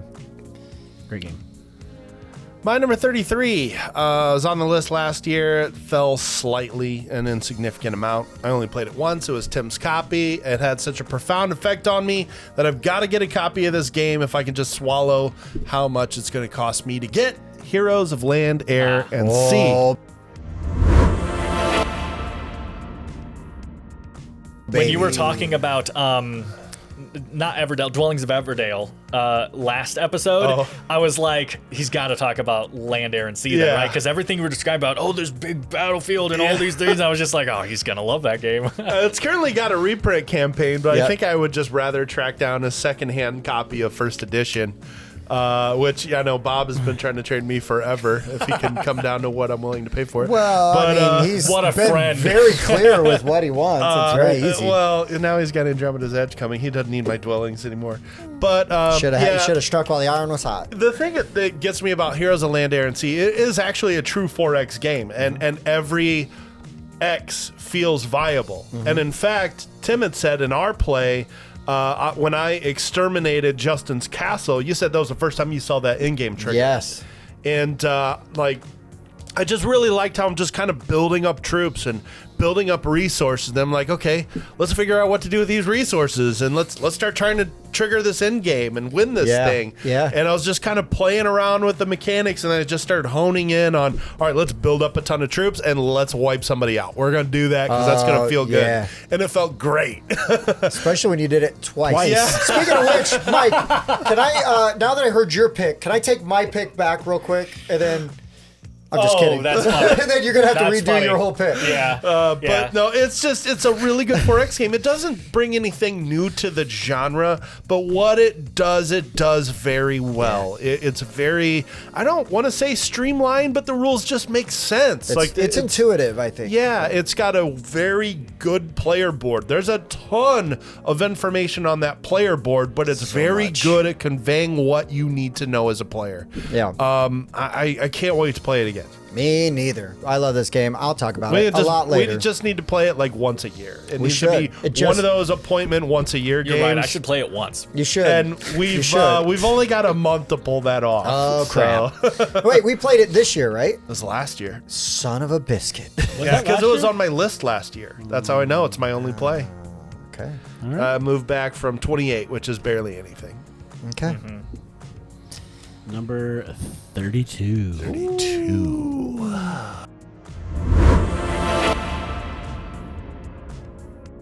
Another new game to the list. Cooperative game where everybody's playing their own asymmetrical mini game. It's already been talked about once. Mission Control. Nice. Good game. Really good Yeah, we game. already talked about it once. One person's doing like a Sudoku variant. One person's doing like a Tetris variant. One person's doing math. And then A math variant. Yeah, the math variant, alternate math. And then the other person's the Aethernaut, and they're just have this puzzle they're trying to figure out while everybody else is yelling at them, and it's great. Oh, it's so good. It's a good time. We talked I'm about it last speaking week. loudly, encouragedly. I'm not Yeah. yelling. Yeah, it's super fun. Still, their big Great version experience. in Gen Con at their Gen Con booth. Yeah. One of my favorite Gen Con experiences. Same. One of my favorite gaming experiences is that for sure. Is Being all time. retired. Yeah, that The that giant- They won't have it Oh. at their booth next year. Gotcha. yeah. I Sad get Panda. it, 2 years. Of Sure, And it's a lot of work. They Yeah, might it's a have lot of something work. for their next game instead. You Yeah, know, right, like who yeah, knows? Exactly. Yeah, maybe they can ship it out here for a Meeple meetup or something. Yeah. We'll, Yeah. Hold on to it We'll for start you. doing that display. We'll start making our own deluxe version. No doubt. We're Yeah. working on that. No doubt. All right, my number 32 has plummeted from where it was last year. Last year, 31. Last year was 31. Oh my god. Last year was 31. Am I so transparent? Or did you see it written down? No, I can't do okay, yeah. No, Yeah, just no. pick the low hanging fruit. Yep. It's my father's work. This is probably one of the best made games on my list.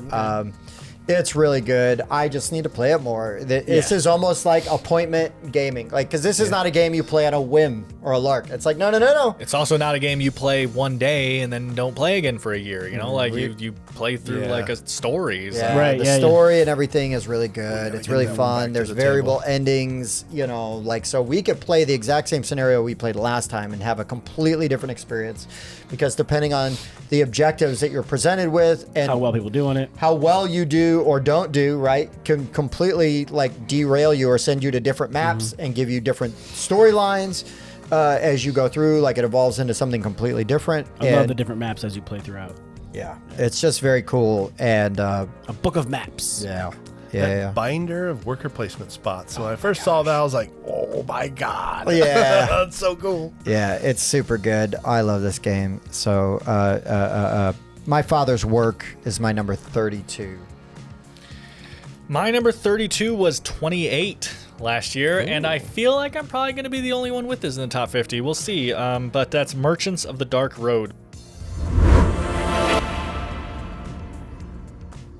by Elf Creek I Games. just fell out of my top 50. I figured, and Mike didn't like it very much. But I love this game. Sorry, good. Grand Game. I just Guild. really like Elf Creek. Elf Creek. Yeah. Oh, my bad. I just really like this game's. There's a term for this that I use, and Aesthetic? I know the Rondel? play cycle, like. The way you have to Turnover? keep going around. No, like literally the play cycle. Like every time you play the game, here's what you're gonna do. There's a term for that. But anyway, my brain sucks. I just really like what you're doing here with all the different contract fulfillment options. I love the art style of the game, and I do honestly, too. I don't I do know too. if like world building is the right word, but like I really think this is a place. Like I That think they world did a is great really- job. It's fleshed out. It's a thing. Yeah. The theme feels very strong. Like Yeah. you really do feel like you're in this cold, place, and you're. Get the spatial mini game of like the items you're taking. Yeah, in your feel way. like an old video game. That's yeah, right. yeah. Got to fit everything, all those Tetris pieces in your little It's Get inventory. that staff in there. There's a line of space in there. Yeah, Get hold that on. in If there. I rotate this and I Yeah. put this here, and then I. This will be talked about on the live show. This game is excellent. I enjoy it quite a bit. But yeah, then you do all this stuff over here to get ready, and then you go on the trip on the right side of the board where you're traveling to different locations to drop off your contracts. going to. Which is the only Welcome. bad part of the game is that for some reason I'm just allowing everyone on my cart that I'm traveling, and they're not giving me nothing. Safety in numbers. Get off! There's safety Get off in- my cart! We're Safety keeping numbers. you I don't safe. want you in my cart. There's safety numbers. Safety and numbers. I will as soon as we get there. off. as soon as we get there. Get off. Okay, anyway. Merchants of the Dark Road, really good game. to me. Yeah, I really like this game quite a bit. When we do our top 50s, I don't like to yuck on anybody's yum. I will talk a couple things real quickly about what didn't work for me in that game. I felt like there were a few more icons I could have put on the player board that would have made it more obvious what the yeah. displaced die is doing. I agree. That's a Literally weak spot. just putting the wagon icon at the top of the player board would say, hey, this die here is for movement.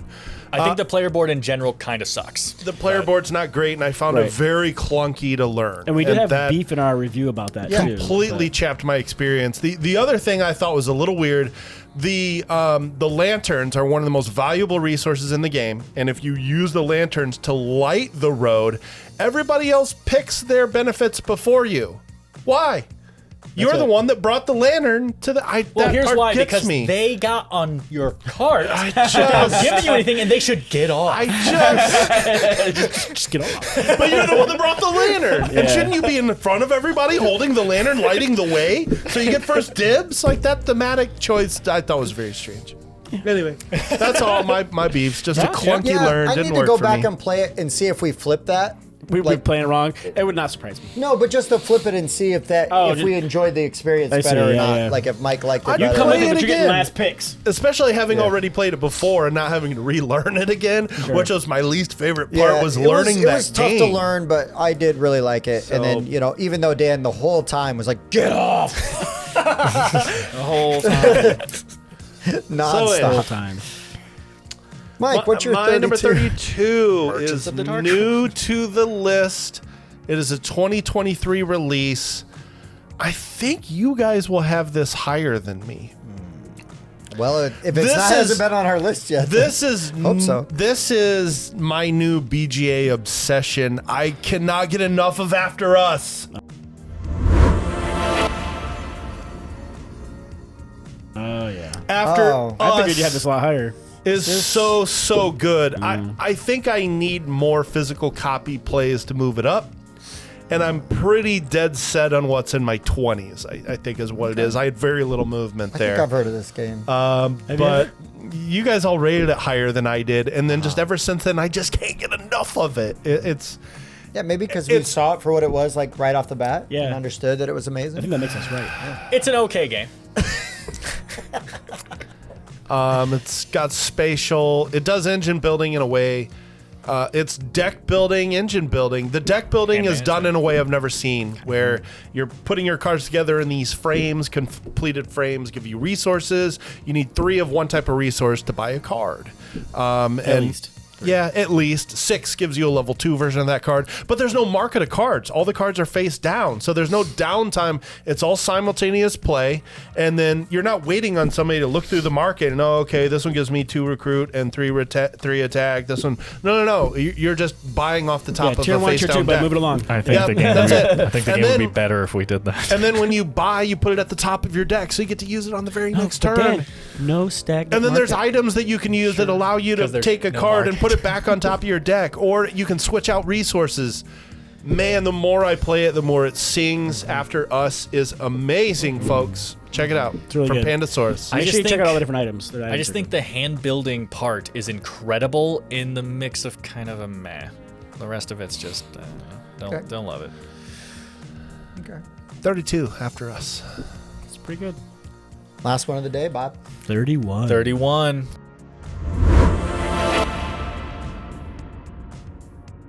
Uh, 31. 31. Another victim of its own success, off. kind of. It has slipped a bit for me, but I think it's just because some people request it over and over and over and over again. But Planet Unknown, Yeah. is a fantastic game. 6 players, simultaneous play. Like Dan was saying, you have the adjacency, like things you're competing for, which is really cool. You don't have to worry about what's going on the other side of the table so much. The Lazy Susan's fantastic. And then one of the cool things that they did with this Lazy Susan, the insert, you can pick it up and then rotate it. So you've got different shapes of polyominoes with different shapes, like every time. Like it just adds to the diversification. So you don't like, oh, I have this one and that one every single game. Like, no, you're going to pick that up and rotate it. So now, like, the 2 polyominoes you have matched up are different every time. And yeah, it's fantastic. It's a good game, but like I said, I played it so much that it's dropped a little bit because I don't want to play it as much, which is what we were talking about criteria for this list. And so it did victim of its own success. Dropped a couple of spots. I've requested it so much because last year I had it at 33 and I still haven't talked about it. And then I backed the reprint. Yeah. I love Yeah, this but game. he's real picky about what's in his 20s. Yeah, Just yeah. Real. This was 48 for me. I talked about it last episode. This was not ranked for me. That's okay. I'm glad you guys like it. All right. This one literally, though, has plummeted. And I think it's just because I haven't played it in ages, but I would play this game at drop of a hat. Usually what it is. Because I absolutely love it.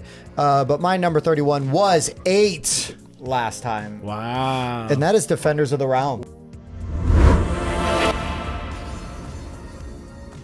Wow. I still love Defenders of the Realm. I think it's great. I haven't played it in a while. Same. And that is one of the reasons why it's moved down. I actually, when doing, like, did the Pub Meeple, looked at the list, Right. and I was like, where's Defenders of the Realm? Like, I'm looking, I'm like, Where is it? Like, starting to panic. Did I like, forget to put that in the mix? Was Yeah. that not, like, it's already there, like, all the way down there, and I started looking at stuff, like, ahead of it, and I'm like, yeah, I guess.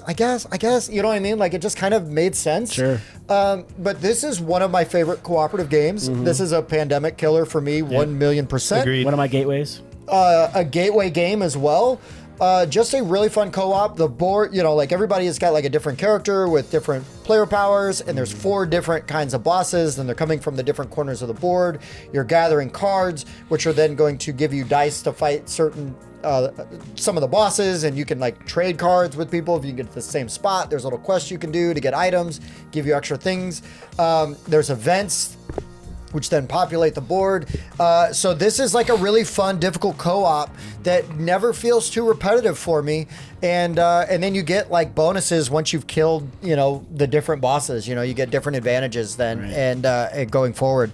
But all the other characters are really fun to play as. I wish I had them all. I don't have them all, but the some of those characters are really cool. Because is it like the sorceress that can look like the bad guys? There's one that can look like the minions, so you don't always have to fight. Correct. Right? Yeah, so you, can, like, you pick blend a minion in. type. You don't have to fight, and plus you get a bonus for the first attack because you're like, haha. Yes. Yeah. So Defenders of the Realm, I feel kind of guilty that it's fallen this far, but I still absolutely love this game. I think it's fantastic. And Eagle Griffin Games, I wish that some of the extra stuff for it was just easier to get.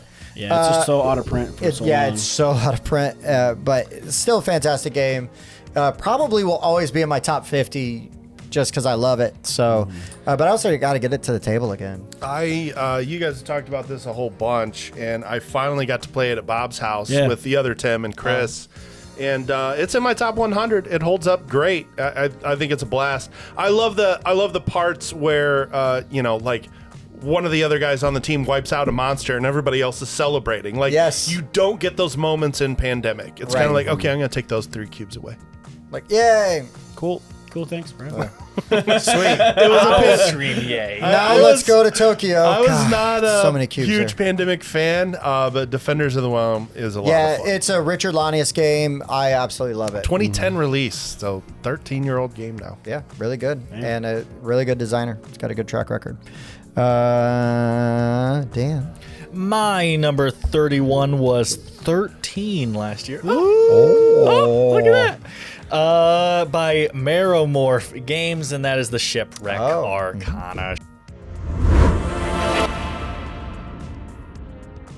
Shipwreck Arcana is a cooperative deduction game where you have tarot cards on the table that have like special rules on them. Like if one of your numbers is a 7 and the other one is not, put the 7 here. That's just something I'm making up. And you have 2 numbers in your hand and you are placing one out on a rule card to get everyone to guess the other one. Basically, you have every time you get it right, you'll have points. Every time you get it wrong, there'll be bad points, and you just want the good points to get all the way around before the bad points get all the way around. Ooh, That's interesting. it. It's just a really fun game. You don't see cooperative deduction very often, and this is a fantastic one. Shipwreck Arcanic is awesome. Not only is the art great, Yes. it's super affordable, Yes. and it's just really, really fun. And the art and the tarot style cards just give you this like real ethereal feeling like while you're playing it. It just, I don't know, it conveys like this mood that I think is really cool. It's a really neat game. Yeah, I want to see more co-op deduction. I think that's a really, really fun thing Well, to we do all with worked together and friends. determined that Bob was the werewolf. Cooperatively deduced. Cooperative. Yay! So check it out. Again, insanely affordable. Yeah, it is. Yeah, just go to their website, right? Or I think it's available not just on their website now, but it used to just be it their used to be website. like, oh, you got to go, and then like, how do I spell Meromorph? and stuff. But yeah, this was one I think you were like, loved it, and I then you loved got it it as after a playing. gift. Yeah, I loved it after playing. I think at the I don't know what we called it, The board game mechanics con. con thing. Yeah. And they got it for me as a gift. Very appreciated. Again, I still play it to this day, guys. It's a fantastic game. Yeah, it was cool. It was very cool. All right, wrapping the day up here. My number 31 is in the exact same spot it was last year. Boo! I don't know. I didn't move it after the Pub Meeple ranking. I didn't change it after I researched last year's list. What's funny is we have 2 games that are going to be mentioned by 3 people today. Ooh. This is the other one. It's Lords of Vegas. Yeah, baby. Nice. I finally got my hands on a copy of this game. When I compare I think, again, the reason Foundations of Rome and Lords of Vegas get compared is that building adjacency. It's what you're adjacent to that changes, what you're stuff doing. is worth and what you're doing, what you're trying to collect. I like this theme better. I like the dice rolling excitement part. I like the gambling that you can do. Go to somebody's casino and bet some money. Yeah, I mean, why not? You're like, okay, I could end my turn, or I could take a stab at making more money. Yeah. And if I do that, I might be able to do more with One my more turn. thing. Yeah, so let's gamble. Yeah. And then sometimes you lose, and then you got to wait for the next turn to do that thing. But you're going to have to wait for the next turn anyway. Just gamble your money. So I got a question for you guys, because I think I know what the correct rule is, and then we house rule and play a different way. When you reorganize, which is when you pay To make everybody re-roll their to make dice. everybody re-roll, are you only allowed to do it once on your turn? Oh. Or we do you play let that you people can do it multiple times? Yeah, so do we. Yeah. I think you can technically only do it once on your turn per casino. Yeah, I think so. I think you're right. I think technically in the book it does. I say was- once. Yeah. I played more it fun to keep doing. twice. No wonder I hated the game. That was the one That thing. was it. I got only it. played it twice Finally. last year, and it was taught by you guys, so I haven't even opened up the rule book, Sure. so I wouldn't know. We played don't it. need that. We played it twice at JuliaCon last year. Yeah. It's like, how rare do you go to like a weekend gaming thing and play the same game twice? Yeah. I think that's just a testament to how fun it is. It's really fun. And what's kind of cool fun. is like a really fun gaming experience was when Bob and I learned that game together with John Richard. And he was just such a cool guy to get to know him. Yeah. And through the course of him teaching us that game, just a fun experience. And I love that game. I still gotta get some handcuffs for my briefcase. Oh yeah,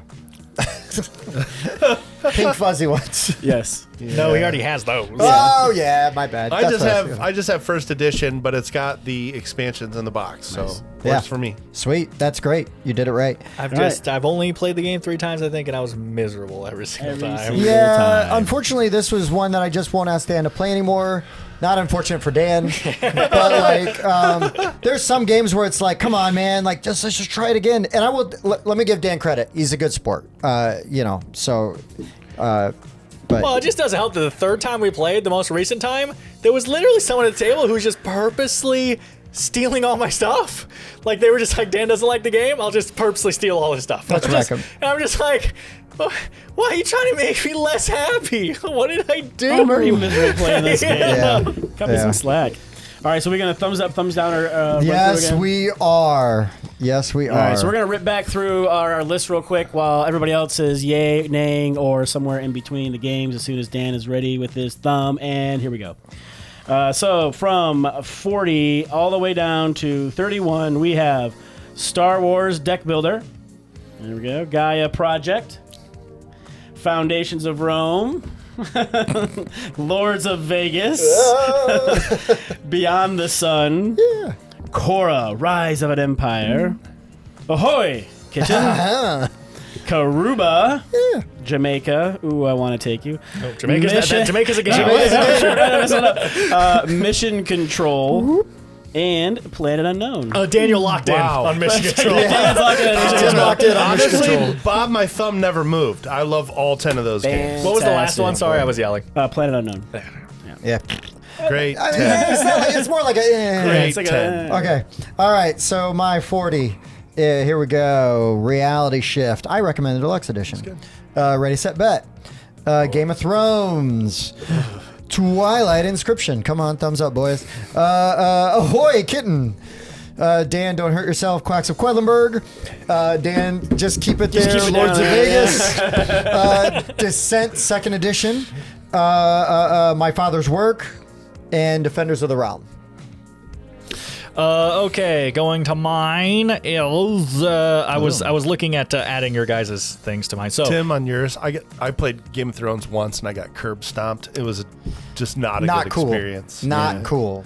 But We will play it again, and I will make sure it doesn't And we happen. will, So, yeah, yeah. really I'll curse play out. again. until he betrays you. but it was not good. My 40 Ra, Whitehall Mystery, Underwater Cities, Marvel Champions the card game, Foundations of Rome, Sky Team, We're doing so well. Bloodborne the board game, Haven't played. Letters from Whitechapel, Merchants of the Dark Road, Shipwreck Arcana. Only one was down for me, and I Yeah, think when I we had to all play, knew what it was Yeah. coming. Which one was so. it? yeah, Shipwreck Arcana. No, that wasn't it. Wow. All right. Okay. Earth, Caverna, Container, Foundations of Rome, Star Wars Rebellion, Lords of Waterdeep, Deus. I was waiting for the simultaneous. Heroes of Land, Air, and Sea. After Us, Lords of Vegas. I think it's funny. I think, yeah, Lords of Vegas and Foundations of Rome each mentioned by three of us today. Yeah, that's funny. That's fun. So on your list, I really want to play Deus and Container. I think Container. Yeah, I haven't tried sounds Container. cool. Yeah. Same two for me and Heroes Land, Air, and Sea. Yeah. Those are the three from Mike's list. I'll go through really quick. So Bob, Gaia project. I Yeah, I wanna haven't play played. that. I want to Same. play that. Tim Yes. and Mike, Container, Deus, and Heroes Land, Air, and Sea. All right, Let's those do are the it. games that I wanted to play off all your guys' lists. Let's do it. Yeah, that's pretty much the same. Yeah, I I've think. played most of your guys' games already. So. Yeah. Well, that's the thing It is. was a joke because we didn't mention any games. Right, you said, okay, sure. can you look at the games from your list? Yeah. And then so on I Mike, said we're your going to have... name. Yeah. Well, here's the thing is like. See, Tim, caught what it. I happened? know. That was a sick I burn know that you that Heroes completely of Land, missed. Air, and Sea is on my list. Joke's on you. Got him! Making me the victor.